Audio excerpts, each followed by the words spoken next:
Estimados amigos que nos siguen a través de nuestras páginas de Facebook, de YouTube, a nuestros hermanos que están integrando este grupo Misioneros hacia las Naciones, vamos a entrar en este estudio que estamos realizando del libro de los Hechos.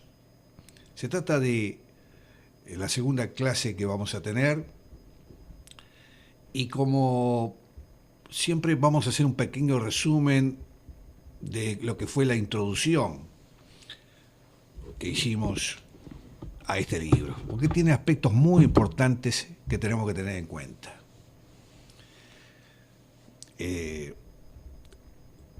La importancia de este libro la recalcamos una y otra vez. Creemos que se trata de una bisagra muy importante dentro de la Biblia, ya que es un libro muy especial. No hay ningún otro libro semejante en toda la Biblia, podemos decir. Ciertamente tenemos otros libros históricos en el Antiguo Testamento. Sin embargo, estos ponen el relieve en los fracasos, en los pecados, en la idolatría que impedían que el pueblo de Dios recibiera la plenitud de sus bendiciones. En el libro de los Hechos, estos fallos se hallan, digamos, en el pasado. Por supuesto que hay otros fallos, fracasos, pecados, idolatría de nuestro tiempo. Más importante aún en este libro es que Jesús ya ha venido. Su muerte en el Calvario ha puesto en vigencia el nuevo pacto. Con su resurrección nos ha traído la bendición y todo el gran gozo que tenemos los seguidores. Allá lo decía el propio Lucas en su Evangelio. Hay una sensación de plenitud y al mismo tiempo de entusiasmo provocado por una jubilosa esperanza que invade todo este libro. Ustedes saben que originalmente el libro carecía de título.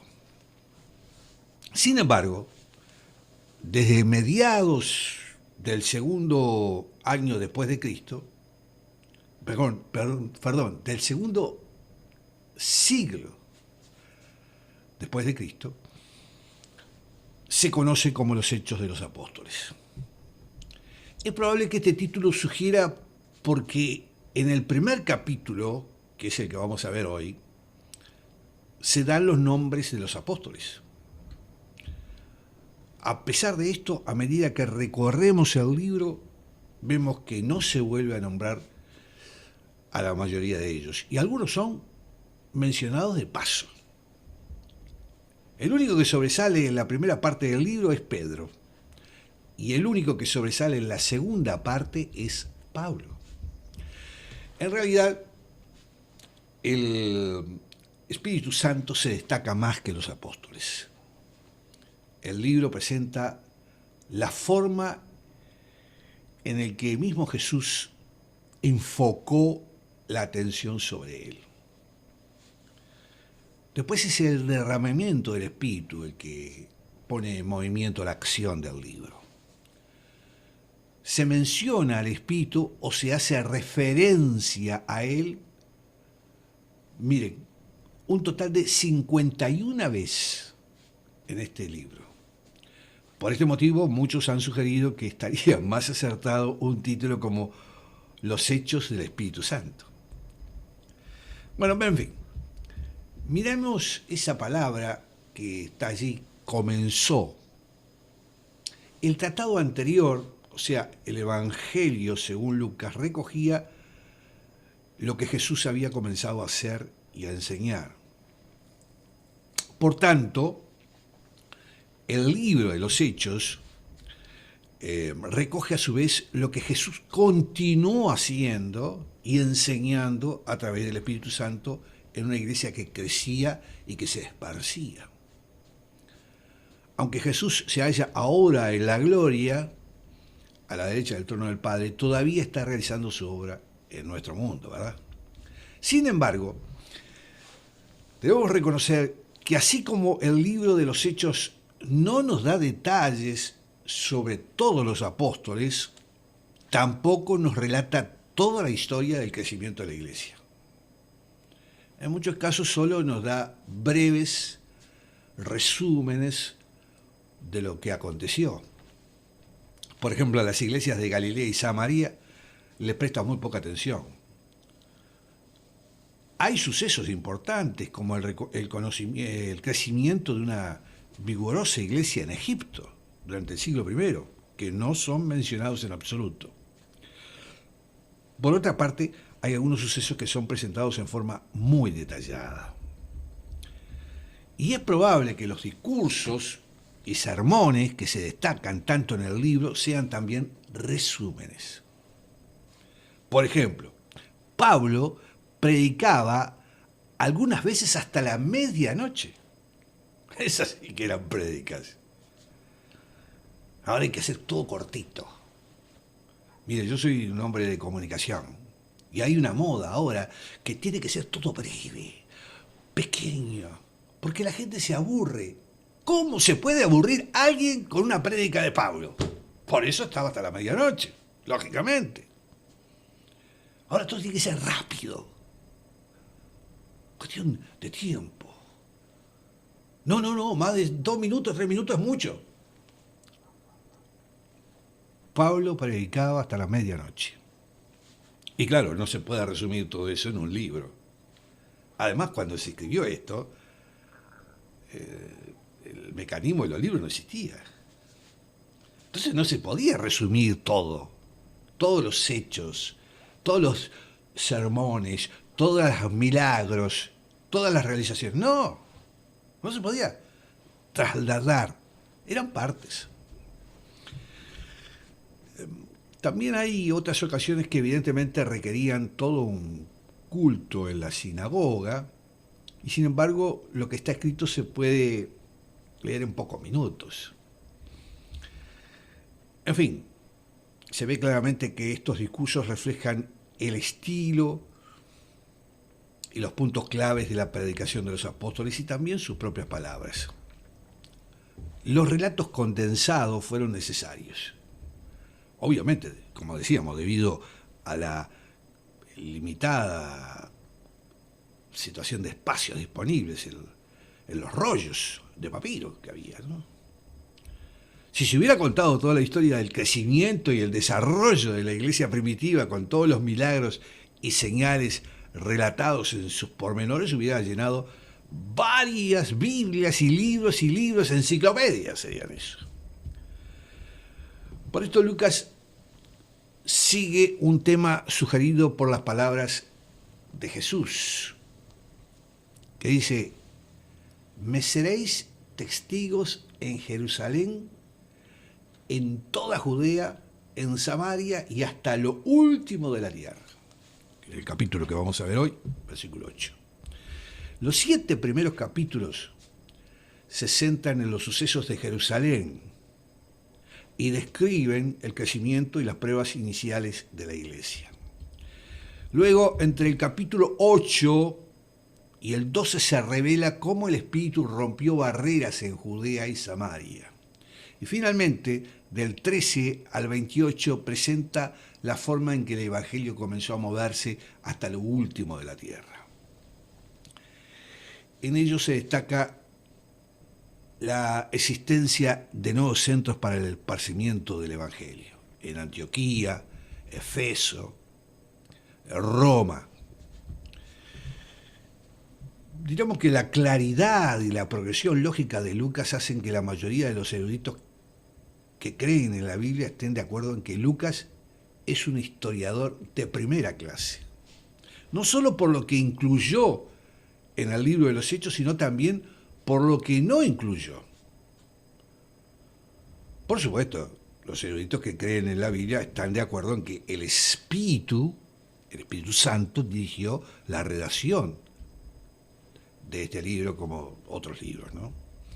Aunque el libro de los Hechos no menciona el nombre de su autor, decíamos la vez pasada, en la primera clase, es evidente que Hechos 1.1 se refiere al mismo Teófilo que aparece en Lucas, en el Evangelio, capítulo 1, versículo del 1 al 4. Lo que encontramos en los Hechos es la continuación entonces del Evangelio según Lucas, aunque este Evangelio tampoco nombra a su autor. Sin embargo, hay suficientes evidencias para poder relacionar tanto el Evangelio como los Hechos con la persona a la que Pablo llama el médico amado. Eso está en Colosenses. Una evidencia importante sobre la paternidad literaria de Lucas son los pasajes en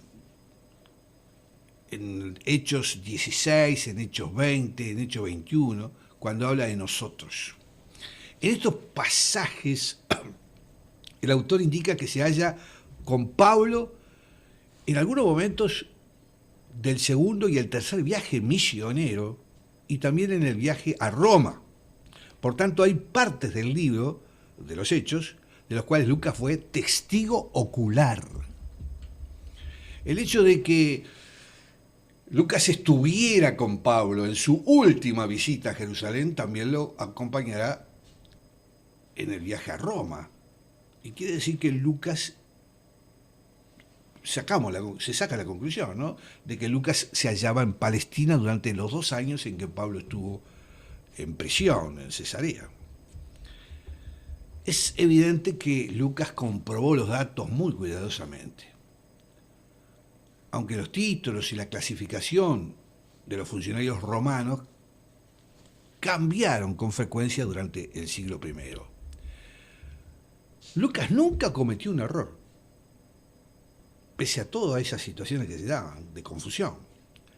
La arqueología ha ayudado grandemente a confirmar lo que dice con respecto a la geografía y a la historia.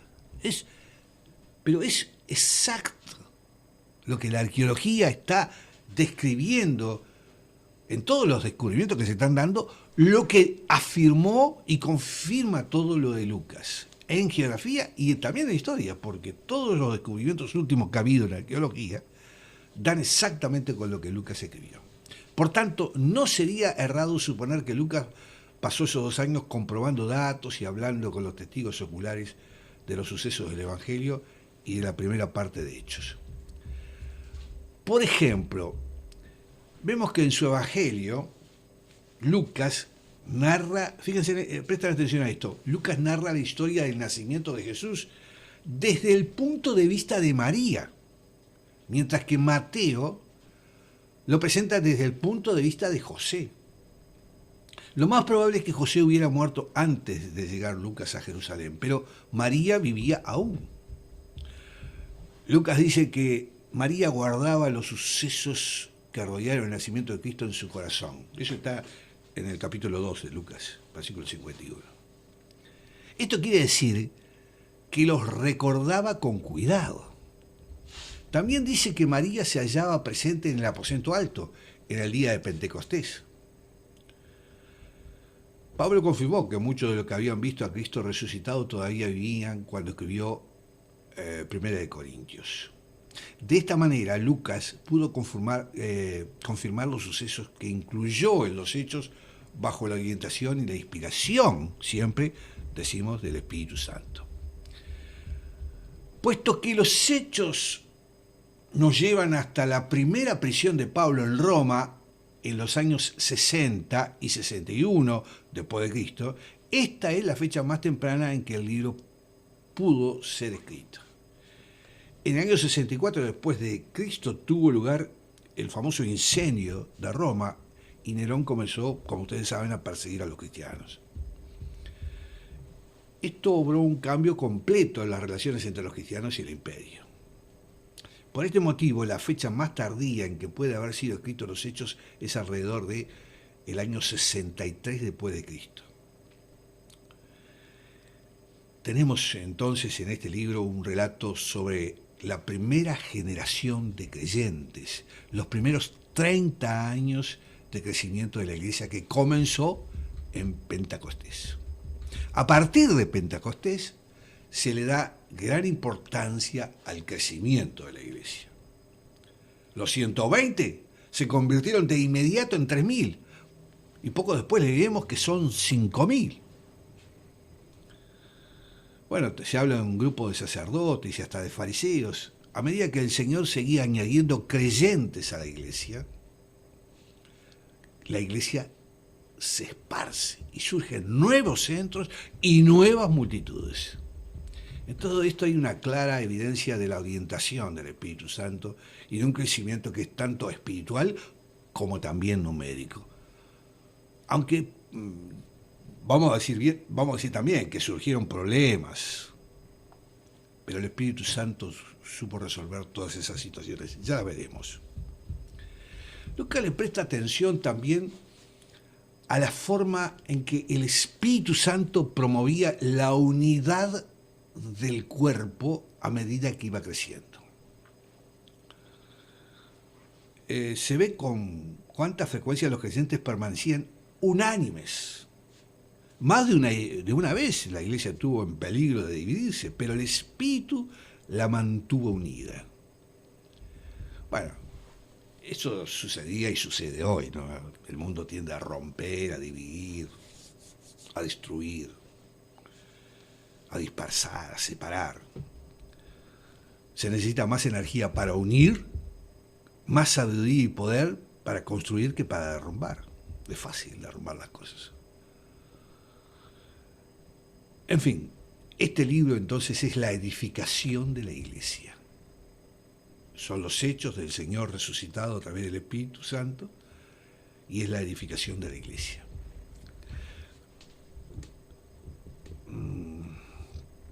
Con toda claridad vemos que el libro de los Hechos, entonces, hermanos, es un libro de la iglesia que nos da importantes enseñanzas sobre su naturaleza, crecimiento, vida y razón de ser. Usted sabe, mire, que cuando uno empieza a estudiar esto, ve que algunos niegan, algunos estudiosos o investigadores de esto, que los hechos tengan nada que enseñarnos. Afirman que debemos ir a las epístolas en busca de doctrina, porque los hechos son solo historia y no enseñanza doctrinal. No obstante, yo creo que es una afirmación muy temeraria. Pasan por alto el hecho de que la Biblia no nos presenta la historia para saber o para satisfacer nuestra curiosidad histórica, sino más bien para enseñarnos verdades. Hasta las mismas epístolas hacen referencia a la historia del Antiguo Testamento y del Nuevo para enseñarnos su doctrina. Cuando Pablo quiso explicar, recuerden ustedes, la justificación por la fe, en el capítulo 4 de Romanos, regresó a la historia, eso lo estudiamos no mucho, de Abraham en Génesis. Cuando quiso mostrarnos lo que puede hacer la gracia de Dios, nos llevó a la historia de David. Es decir, hay situaciones que conforman la historia y el pasado y que se traslucen en la doctrina creciente en este tiempo y que es la que recibimos nosotros.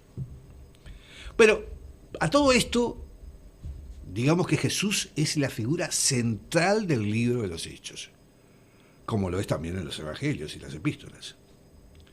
Y digamos directamente, los libros se complementan mutuamente y lo exaltan precisamente a él. Hechos muestra que toda la vida de la iglesia continuaba girando en torno al Cristo viviente, el que había resucitado, que había ascendido y se había sentado a la derecha del Padre para interceder. Pablo en los capítulos 12 al 14 de la primera de Corintios dice algo importante sobre el Espíritu Santo, pero en el capítulo 15 vuelve a centrar la atención en el Cristo resucitado.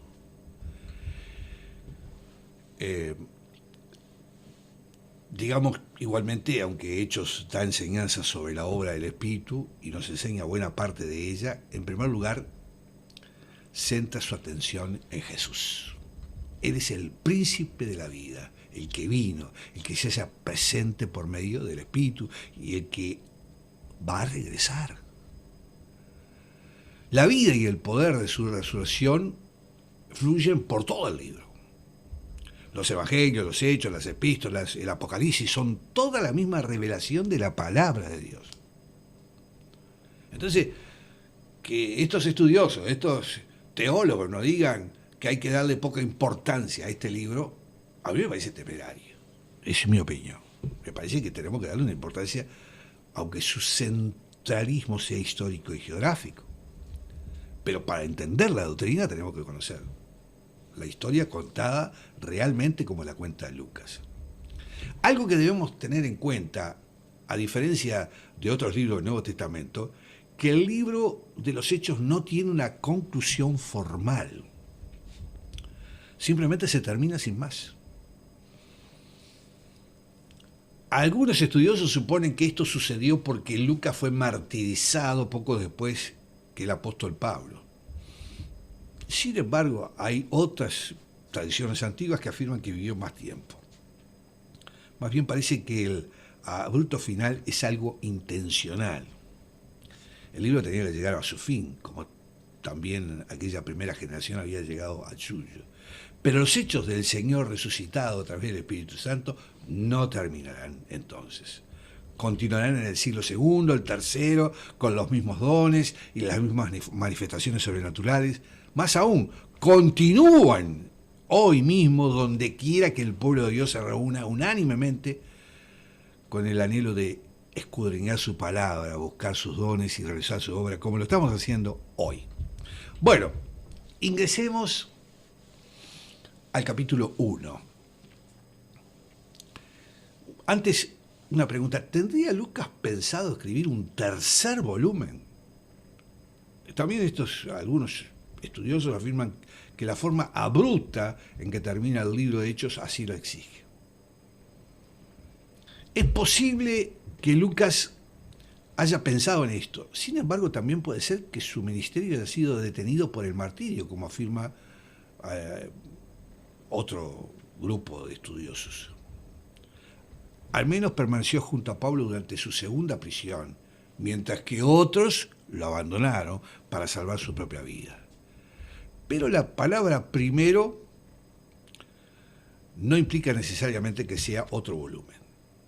Lo que tenemos en el Evangelio de Lucas y el contenido del libro de los Hechos se complementan de manera perfecta. El Evangelio de Lucas nos da las buenas nuevas de la vida y muerte y resurrección de Jesús. Los Hechos nos muestran la continuación de la obra del Evangelio en la primera generación de la Iglesia. Esta obra del Espíritu Santo nunca llegaría a término durante esta época. Nombramos a Teófilo, amante de Dios o amado por Dios. Fue el que primero recibió este libro, como lo fue también con el Evangelio de Lucas. La Biblia no nos dice prácticamente nada sobre él, por lo que ha estado sujeto de mucha especulación, como muchas cosas, ¿no? ¿Era el abogado que debía atender el caso de Pablo en Roma? Algunos dicen que sí, otros dicen que no. Por eso es importante estudiar esto para encontrar todas las visiones. En todos sus juicios anteriores, Pablo se había levantado para hacer su propia defensa. Otra pregunta, ¿era un noble griego convertido bajo el ministerio de Lucas? ¿Era un filósofo en busca de verdad? ¿Era Teófilo un título o un nombre de persona? En fin, no se sabe con seguridad, aunque este nombre era muy corriente. Lo más probable es que fuera un amigo personal en quien Lucas podía confiar, porque leería el libro, haría copias y las haría circular. Bueno, vayamos al texto, versículo 1 del capítulo 1. Vamos a estudiar versículo por versículo. Dice, En el primer tratado, oh Teófilo, hablé acerca de todas las cosas que Jesús comenzó a hacer y a enseñar. El hecho de que el Evangelio de Lucas tratara sobre lo que Jesús comenzó a hacer y a enseñar nos muestra dos cosas. La primera, que la iglesia tuvo sus comienzos en el Evangelio. El Evangelio de Lucas termina con el grupo de creyentes convencidos. Jesús les abrió el entendimiento para que comprendiesen las Escrituras. Eso está en Lucas, el Evangelio, capítulo 24, versículo 25. Ya no era un grupo de discípulos fácil de dispersar, sino un cuerpo unido de adoradores que habían recibido un mandato y se hallaban esperando a ser investidos con poder de lo alto. También lo refleja el Evangelio de Lucas. En otras palabras, ya eran iglesia. Como afirma con claridad Hebreos, la muerte y el derramamiento de la sangre de Cristo fueron los que hicieron efectivo el nuevo pacto. Eso lo estudiamos, recuerden ustedes, minuciosamente. De esta manera, los creyentes que se hallaban a diario en el templo, especialmente en las horas de oración, eso está descrito en el capítulo 3 de Hechos, bendiciendo y dándole gracias a Dios, ya eran el cuerpo del nuevo pacto. Lo segundo que nos muestra es que la obra de Jesús no terminó cuando Él ascendió. Como ya se ha hecho notar, el libro de los Hechos nos presenta las cosas que Jesús comenzó a hacer, a enseñar por el Espíritu Santo a través de la iglesia. Vayamos a los versículos 2 y 3. Dice, hasta el día en que fue recibido arriba, después de haber dado mandamientos por el Espíritu Santo a los apóstoles que había escogido, a quienes también, después de haber padecido, se presentó vivo con muchas pruebas indubitables, apareciéndoseles durante 40 días y hablándoles acerca del reino de Dios. Hermanos, acá se ve con claridad también que Jesús no ascendió hasta haberles dado mandamientos, o sea, mandatos, instrucciones, por el Espíritu Santo a los apóstoles que había escogido. Los escogidos para Él, para que siguieran adelante con su obra. Aquí la palabra apóstoles podría no estar limitado a los 12, sino incluir también a otros enviados comisionados por Jesús, como lo fueron los 70 de Lucas, ¿se acuerdan? Capítulo 10, versículo 1. Es evidente que incluye a aquellos a quienes Jesús se presentó a sí mismo, en formas definidas, en momentos determinados, después de sus sufrimientos, dándole muchas pruebas infalibles, pruebas positivas, señales seguras, inequívocas, convincentes de que estaba vivo. En estas apariciones demostró con claridad que no era un espíritu ni un fantasma. Ellos lo tocaron, les enseñó sus manos, sus pies, diciéndole, yo mismo soy. Ahí en Lucas capítulo 24 lo dice claramente. Durante un periodo de 40 días estuvo con ellos una y otra vez. No fueron visiones, fueron apariciones personales, reales y objetivas de Jesús. Esto tenemos que tenerlo en cuenta y lo tenemos que transmitir. Porque la religiosidad que se establece muchas veces en nuestro tiempo hace que presenten un Jesús de una forma etérea. Bueno, hay muchas películas que... No. Fueron apariciones personales, reales. Ellos lo reconocieron y aprendieron de él con una comprensión real las verdades relacionadas con el reino de Dios. Ahora entendían por qué tanto la cruz, la resurrección, eran necesarias para nuestra salvación. Ambas eran revelaciones del grandioso poder y del amor de Dios. Algunos eruditos bíblicos ven un paralelo entre los 40 días y los 40 días durante los cuales Dios estuvo con Moisés en el monte de Sinaí, entregándole la ley. Ciertamente que la enseñanza de Jesús era una ley mejor, inclusive que el Torá. Pero ahora la enseñanza era para todos, no en un lugar restringido como el monte Sinaí, sino en muchos lugares, y hasta 500 a la vez, está en Corintios.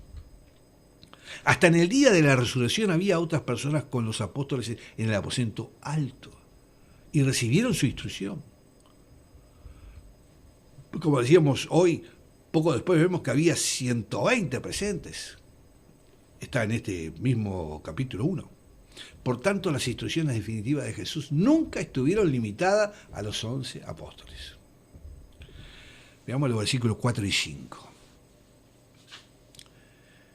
Dice, y estando juntos, les mandó que no se fueran de Jerusalén, sino que esperasen la promesa del Padre, la cual les dijo, ¿oísteis de mí?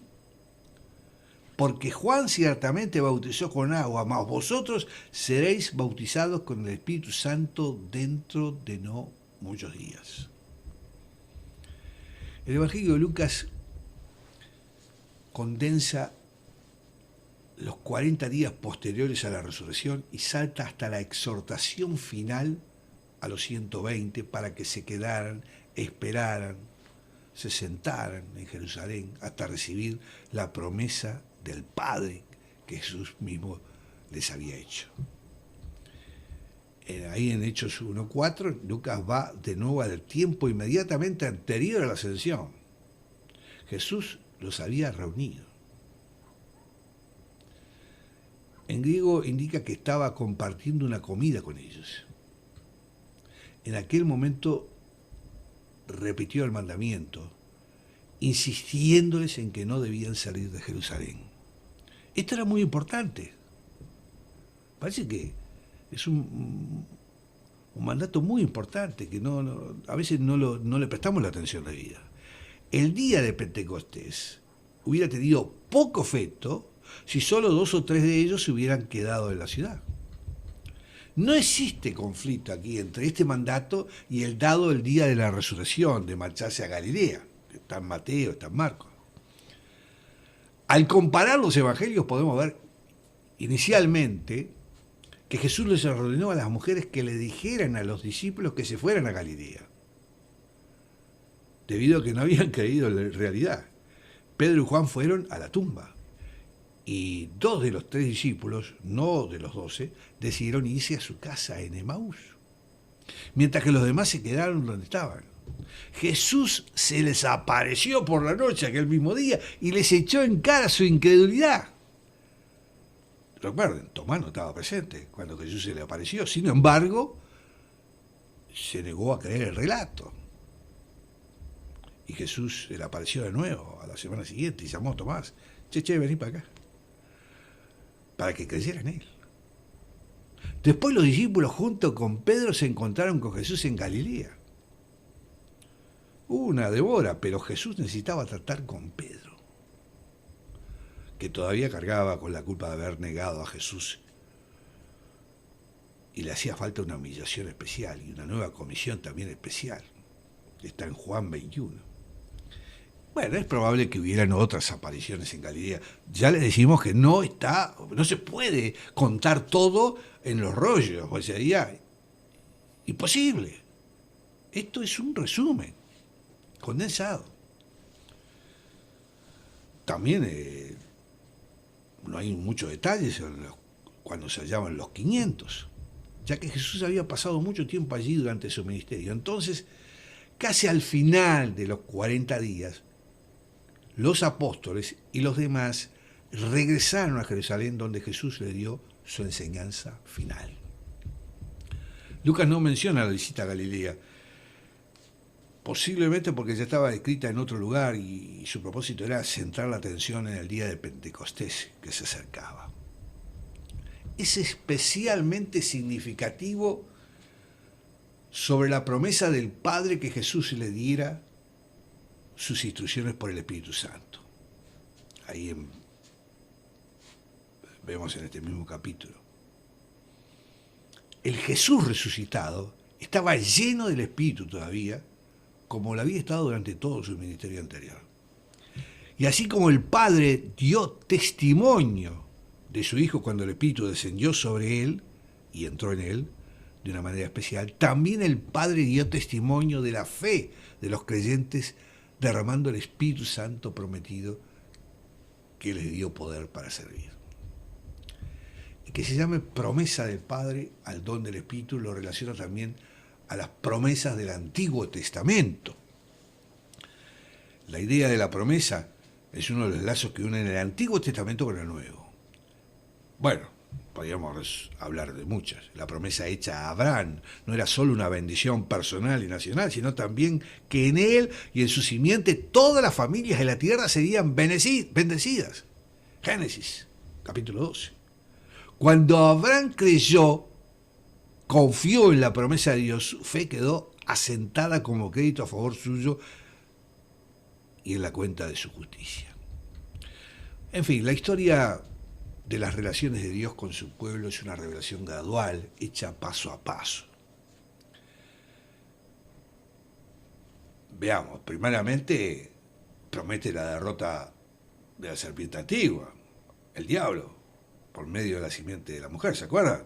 Hemos citado muchas veces Génesis 3, versículo 15. Después hace su promesa a los descendientes de Abraham, de Isaac, de Jacob, de Judá, de David. Y finalmente Jesús aparece como el hijo más insigne de David, el David o el amado de Dios. David significa amado. Jesús les había prometido ya este poderoso derramamiento del Espíritu a sus seguidores. Eso lo vemos en Juan, capítulo 7, también en el capítulo 14. También lo había hecho Juan el Bautista, ¿se acuerdan? Cuyo bautismo se limitaba a bautizar en agua. Ahora Jesús, el prometido por Juan, los bautizaría en el Espíritu Santo. Además Jesús prometería también que ocurriría pocos días después. Bueno, sigamos. Versículos 6 y 7. Dice, entonces los que se habían reunido le preguntaron diciendo, Señor, ¿restaurarás el reino de Israel en este tiempo? Y le dijo, no os toca a vosotros saber los tiempos o las sazones que el Padre puso en su sola potestad. En los Hechos y en las epístolas encontramos mucho más acerca del Espíritu Santo y de la Iglesia que acerca del reino. Pero el reino fue parte importante de la enseñanza de Jesús. Ya lo vimos esto, claramente. Era su prédica. En Marcos 10 se habla de los sufrimientos de Jesús y de la solicitud de Jacobo y Juan de sentarse a su mano derecha, a su izquierda en el reino. Esto nos muestra que la cruz llevaba consigo la promesa del reino. Porque por eso le piden a Jesús estar con él en el reino. En Lucas también les aseguró a los discípulos, Lucas 12, que al Padre le había placido darles el reino. En el Nuevo Testamento la palabra reino hace referencia en primer lugar al poder y el gobierno del rey. La justicia, la paz y el gozo en el Espíritu Santo son evidencia de que Dios es quien gobierna nuestra vida y de que estamos en su reino. Estamos en su reino. Romanos 14, 17. Pero esto no elimina la existencia de un reino futuro, que ya veremos, y ya lo hemos visto, en Apocalipsis también. Los discípulos, como ustedes saben, estaban pensando en el gobierno futuro cuando interrogaron a Jesús sobre la restauración del reino de Israel. Porque conocían la profecía de Ezequiel. También sabían que la promesa de Dios a Abraham no incluía solamente a su simiente y la bendición sobre todas las naciones, sino también la tierra. A través de todo el Antiguo Testamento, la esperanza de la promesa de Dios a Israel está relacionada con la tierra prometida. Ezequiel, en los capítulos 36 y 37, vio que Dios restauraría a Israel en la tierra, no porque lo mencionara, sino para revelar su propio nombre santo y su personalidad. Puesto que Ezequiel vio también al Espíritu de Dios derramado sobre Israel, restaurado y renovado, la promesa del Espíritu les habría de recordar esto también. Por tanto, no era una simple curiosidad la que había causado que los discípulos le hicieran preguntas a Jesús sobre aquella parte de la promesa divina. Jesús no negó que seguía formando parte del plan de Dios la restauración del reino, el gobierno de Dios a Israel. Pero aquí, en la tierra, ellos nunca conocerían los tiempos, los momentos específicos de esta restauración. El Padre los había puesto bajo su propia autoridad. Él es el único que sabe todas las cosas y tiene la sabiduría necesaria para tenerlas todas en cuenta. Por lo tanto, los tiempos, las estaciones son un asunto de Él y, como ya hemos visto, no es nuestro. En los tiempos del Antiguo Testamento, Dios nos reveló el tiempo que transcurría entre la primera venida de Cristo y la segunda. No. Algunas veces hasta los profetas saltan de una a la otra y regresan de nuevo casi de la misma declaración. Note cómo Jesús se detuvo en medio de Isaías 61 cuando lo estaba leyendo en Nazaret. Juan el Bautista no reconoció esta diferencia de tiempos tampoco. Como Jesús no trajo consigo los juicios que él había previsto, se preguntaba si Jesús sería el Mesías o si sería otro predecedor como él mismo. Pero Jesús hizo las obras del Mesías y sus discípulos aceptaron la revelación de que él es el Cristo, el Mesías, el Hijo de Dios viviente. Porque Cristo significa eso, Mesías. No es un nombre. Viene a ser como una función. El nombre es Jesús. Muchas veces creen que el nombre es Cristo. Mucha gente.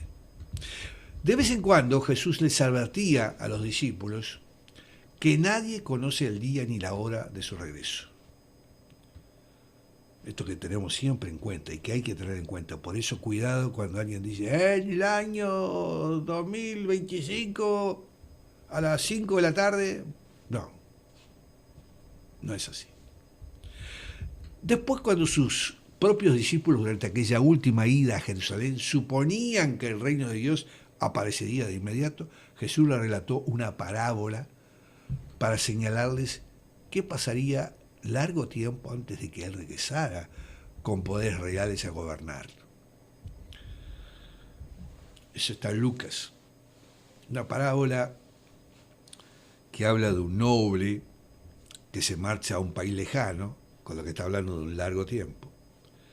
Aún así es evidente que a los discípulos les costó mucho entender esto. No querían aceptar la realidad de que los momentos y las fechas no eran asuntos de ellos.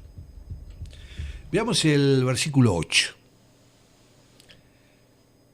Dice, pero recibiréis poder cuando haya venido sobre vosotros el Espíritu Santo y me seréis testigo en Jerusalén, en toda justicia, en Samaria y hasta lo último de la tierra. Entonces, ¿qué tendrían que hacer ellos? Ahí en este versículo tenemos la respuesta. ¿Recibirían el poder después que el Espíritu Santo descendiera sobre ellos? Y deberían ser sus testigos diciendo lo que habían visto y oído y experimentado. A partir de Jerusalén llevarían sus testimonios a través de Judea, de Samaria y hasta los confines de la tierra. Este programa de testimonio nos da también una verdadera tabla de contenidos del libro de los Hechos. Dios, subrayo esto, y subrayo a ustedes, Dios siempre quiso que los suyos fueran testigos. O sea, nosotros, que somos de Dios, tenemos que ser testigos. No nos podemos encerrar y absorber solamente nosotros lo que podemos aprender y lo que nos refleja el Espíritu Santo. Tenemos que ser testigos. En Isaías 44, versículo 8, exhorta a Israel a dejar de sentirse temeroso, aunque había una encomienda de ser testigos suyos. El temor lo impedía.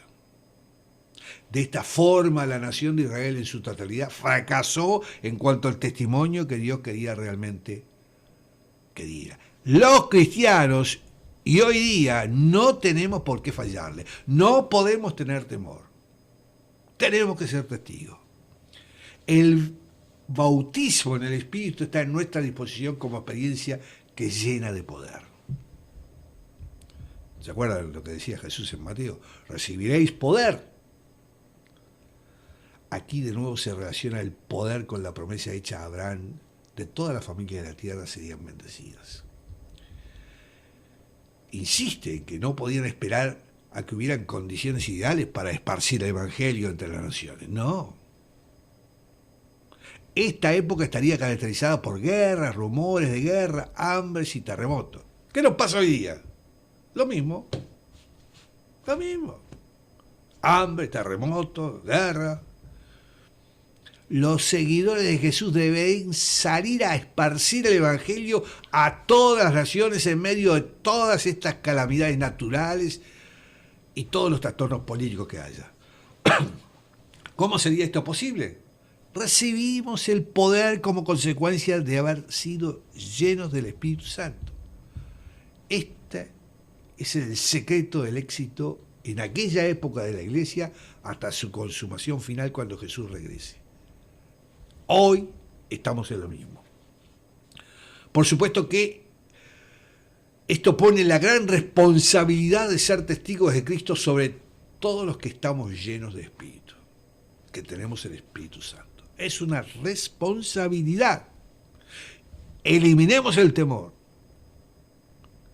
de todas las formas posibles. No desechemos ninguna forma. Seamos testigos. Bueno, versículos 9 al 11. Dice, y habiendo dicho estas cosas, viéndolos ellos, fue alzado y le recibió una nube que lo ocultó de sus ojos. Y estando ellos con los ojos puestos en el cielo, entre tanto que él se iba, he aquí se pusieron junto a ellos dos varones con vestiduras blancas, los cuales también les dijeron, varones galileos, ¿por qué estáis mirando el cielo? Este mismo Jesús que ha sido tomado de vosotros al cielo, así vendrá como le habéis visto ir al cielo. Nosotros hemos estudiado esto, lo tenemos que tener claramente presente, lo tenemos que asumir como un elemento fundamental. El momento cumbre del Evangelio de Lucas es la ascensión de Cristo.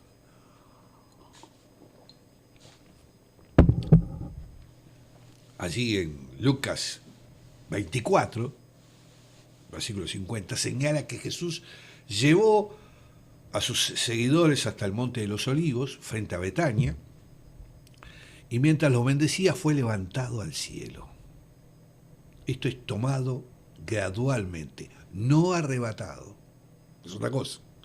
Esto es tomado gradualmente. Hechos añade que esto sucedió viéndolo ellos. No estaban soñando, lo vieron irse realmente. Entonces una nube, no una nube ordinaria, sino sin duda una nube de gloria, la recibió. El texto griego podría significar que la nube fue a colocarse debajo de él y él subió sobre ella hasta que quedó fuera de vista.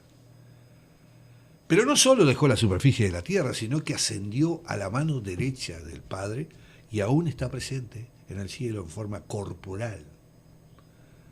Esteban lo vio allí. Lo veremos en Hechos capítulo 7. Bien, Después de desaparecer Jesús, los discípulos seguían de pie en aquel lugar llenos de asombro, con la vista fija en el lugar de los cielos al cual se había ido. Miraban y miraban. De pronto 2 hombres aparecieron junto a ellos con ropas blancas. El blanco es el símbolo de pureza, ya lo hemos estudiado también. Aunque aquí no se llama ángeles, la suposición general es que lo eran.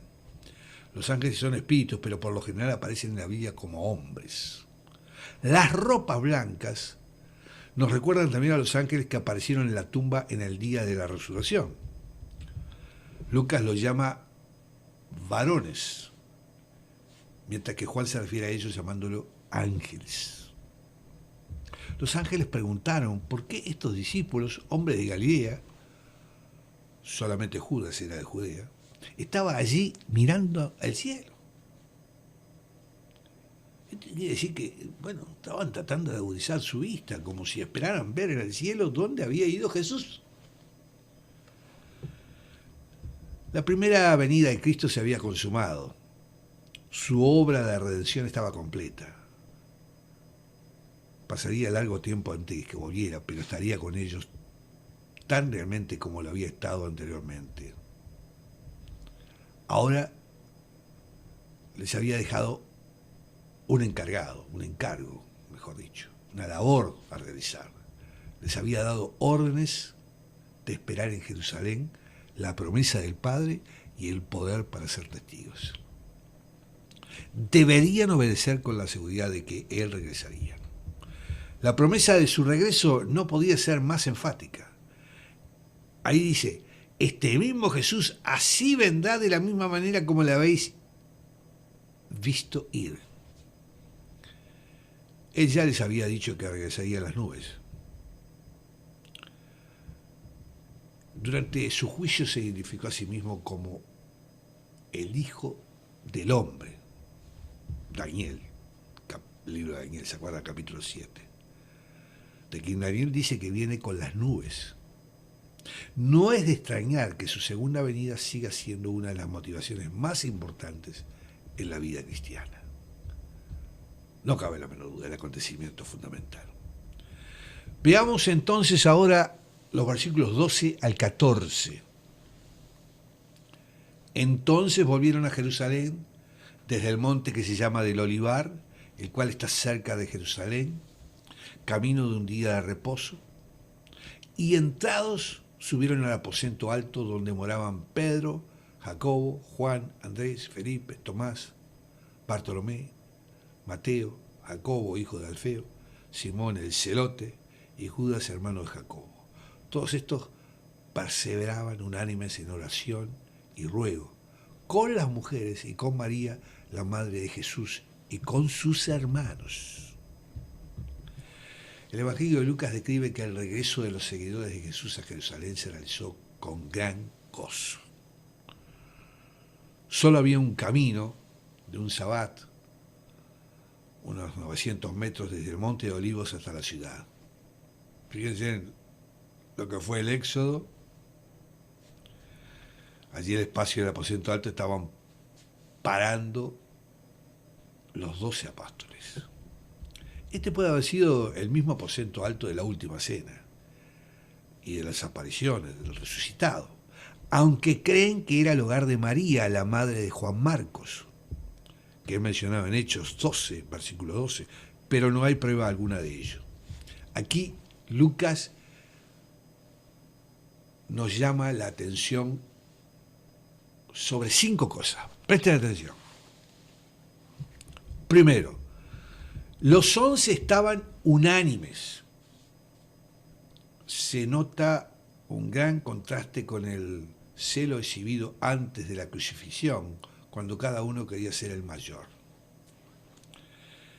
Cuando se mencionó anteriormente, Jesús trató con ellos todos después de su resurrección, y en especial con Pedro. Ahora todos habían sido restaurados y habían recibido un nuevo cometido. Ya no albergaban conflictos ni celos. Todos tenían una sola mente, estaban unánimes. La expresión unánime se traduce la palabra griega homotumadón, una de las palabras favoritas de Lucas. La unanimidad es sin duda aún hoy una clave importante para lograr la realización de las obras. No quiero entrar a describir cómo se analiza la palabra unánimes en nuestro tiempo, inclusive desde el punto de vista político. No lo vamos a tocar. Pero para Lucas era una palabra favorita. Segundo, todos perseveraban en oración y ruego. De esto queda incluida la fidelidad a la asistencia del templo por la mañana y por la tarde, en horas de oración, y también la perseverancia en el aposento alto, que era su lugar central. Se mantenía en una atmósfera de oración. Y tal como lo muestra Lucas 24, durante aquellos días la oración y la alabanza fueron su ocupación principal. Tercero, esto es importante, las mujeres se le unieron en oración con la misma perseverancia. En realidad aquellas mujeres estuvieron presentes todo el tiempo. En aquellos días, si había un solo hombre presente, se usaba el prohombre o pronombre masculino para hablarle a todo el grupo. Aun cuando Pedro los llama hermanos, allí está incluida a las mujeres. Todos los judíos comprendieran esto, pero Lucas quiere que los gentiles sepan que las mujeres estaban presentes y orando, por lo que la menciona en forma específica. Entre ellas estaban María Magdalena, Salomé,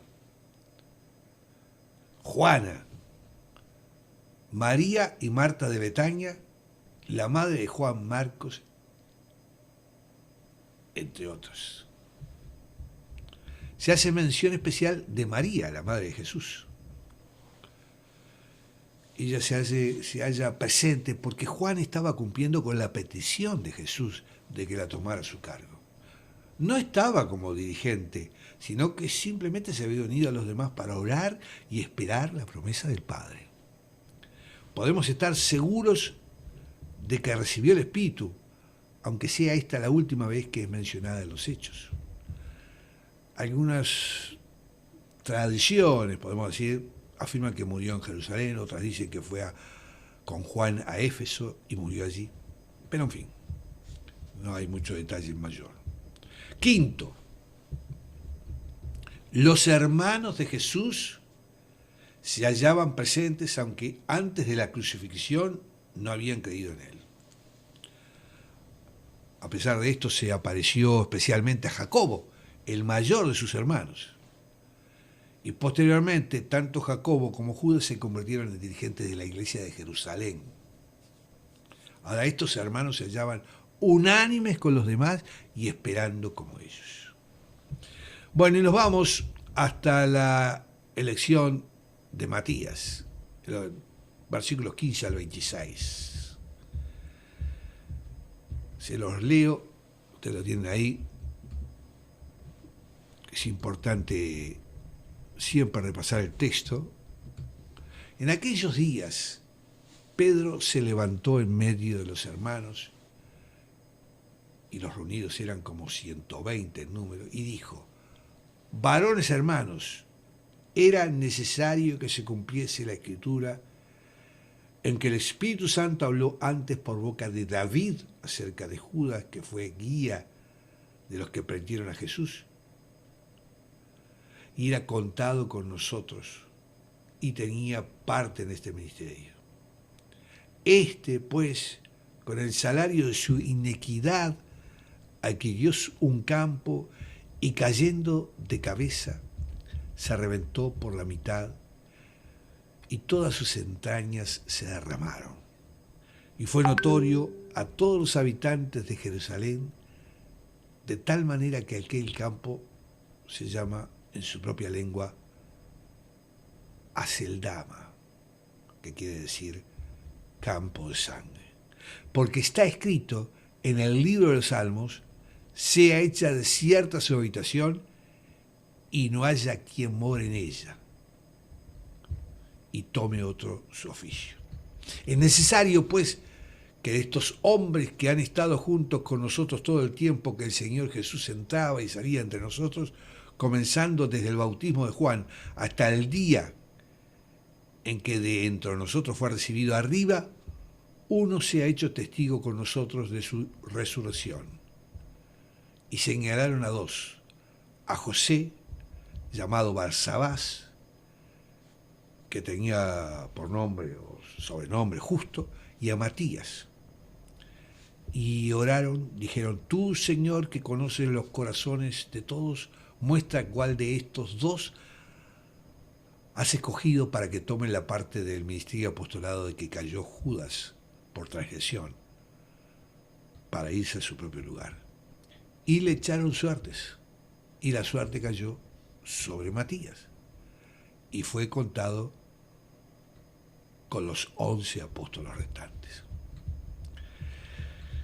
Es evidente que no todos los 500 o más que vieron a Jesús en Galilea lo siguieron de vuelta a Jerusalén. De manera que unos 120 entre hombres y mujeres regresaron después de la ascensión y estaban unidos en la atmósfera de adoración. Pero hacían algo más que orar. También le prestaban atención a las Escrituras. Lo que Pedro vio en las Escrituras hizo que se pusiera en pie y les hiciera ver que se había cumplido la profecía de David, hablada por el Espíritu, con respecto a Judas, que les hizo de guía a los que arrestaron a Jesús. Pedro, ahí ven ustedes, reconoció que el Espíritu Santo es el verdadero autor de la palabra de Dios y que lo que decía David sobre sus enemigos se aplicaba a los enemigos de Jesús, puesto que David es un tipo que señala precisamente hacia Jesús. Lo trágico era que Judas había sido numerado entre los apóstoles como uno de los 12. Había recibido su parte en el ministerio de ellos. Había sido enviado por Jesús con autoridad para echar fuera espíritus inmundos y sanar toda clase de dolencias, enfermedades. Y además se hallaba presente cuando Jesús le prometió a los discípulos que todos se sentarían en 12 tronos para juzgar y gobernar a las 12 tribus de Israel. En esta situación, Pedro añade una nota explicativa sobre la muerte de Judas que difiere de la descripción de los evangelios.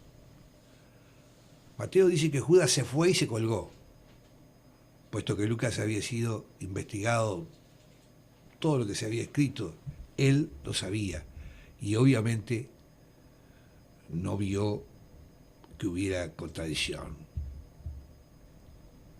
Porque la crucifixión y el empalamiento en esta época de punta aguda eran dos métodos corrientes de colgar a las personas: la crucifixión y el empalamiento.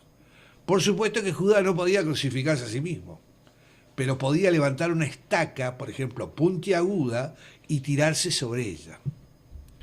No obstante, Pedro no pone tanto interés en lo que hizo Judas como en el juicio de Dios. Por esto llama la atención a la forma de que su cuerpo se reventó y sus entrañas se derramaron. Habían dos razones claras por las cuales el campo comenzó a ser conocido, como decíamos, como Aceldama, el campo de sangre. En Mateo dice que los sacerdotes compraron el campo, como fue comprado con el dinero que le había dado a Judas. Sin duda alguna lo compraron a nombre de él.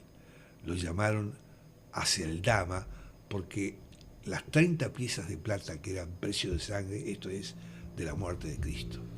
También lo llamaron campo de sangre por la muerte violenta de Judas en él, ya que la sangre en el Antiguo Testamento hace referencia por lo general a una muerte violenta. Sin embargo, la atención de Pedro se dirigió sobre todo a los Salmos 69, versículo 25 y 109, versículo 8, especialmente a este último. Tomé otro su oficio, que tome otro su oficio. Los 12 habían sido escogidos como testigos fundamentales de las enseñanzas de Jesús y también tendrían puestos de autoridad en el reino por venir. Necesitaban a alguien para reemplazar a Judas. Tenía que ser alguien que hubiera estado con ellos todo el tiempo, desde el bautismo de Jesús hasta su ascensión. Y así sería, junto a ellos, un testigo directo de la resurrección de Jesús.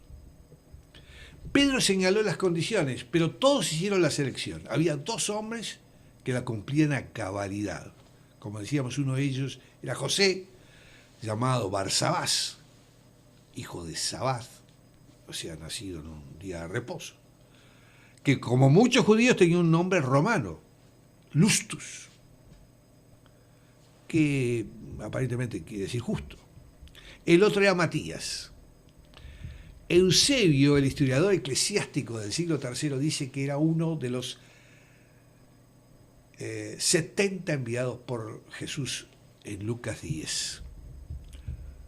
Para decidir entre ambos, los apóstoles oraron primero, reconociendo que el Señor sabía cuál era el que quería para que fuera el 12º apóstol. Él es el que conoce todos los corazones, ¿no? También reconocieron que Judas había caído por decisión propia y había ido al lugar escogido por él mismo, esto es, al lugar de castigo. Y a continuación, esto que siempre se comenta, usaron un método del Antiguo Testamento para distribuir suertes, probablemente siguiendo el precedente de Proverbios 16, versículo 33. Creyeron que Dios dominaría por encima de las leyes del azar y mostraría su decisión por este medio. Sí, sin embargo, el libro de los Hechos nunca vuelve a mencionar el uso de este medio. Después de Pentecostés, confiaban en la orientación del Espíritu Santo.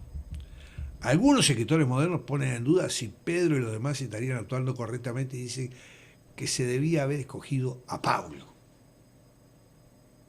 Pero Pablo fue el apóstol de los gentiles y nunca esperó llegar a gobernar una de las tribus de Israel. Era apóstol, igual en llamamiento y autoridad a los otros, pero nunca se incluyó a sí mismo en el grupo de los 12. Lo cierto es que la Biblia, sin comentario adverso alguno, que Matías fue contado entre los 11 apóstoles. En Hechos 6, capítulo 6, versículo 2, todavía está incluido en el número de los 12. Aunque no se vuelve a mencionar su nombre, lo mismo sucede con la mayoría de los apóstoles. Sin embargo, es importante tener en cuenta el hecho de que Judas se convirtiera en un alma perdida, que hizo necesario que fuera reemplazado. Cuando Jacobo, el hermano de Juan, fue martirizado, no se escogió a nadie para ocupar su lugar. Jacobo resucitaría para reinar con los 12 en el reino por venir. Ahí, si ustedes se dan cuenta, la diferencia entre Judas y Jacobo. Hermanos, hemos visto aquí este importante primer capítulo del libro de los Hechos. Es una opinión personal, la voy a dar, maravilloso. Es algo para leerlo y analizarlo varias veces. Es una enseñanza para nosotros, es la enseñanza de la Iglesia. Cómo nos ha guiado también el Espíritu Santo para haber elegido este libro después de haber estudiado Apocalipsis. Tenemos que dar gracias al Señor por esto. Bueno, por aquí los dejo, en el estudio. Un poquito largo puede haber sido, pero de mucho contenido sin duda.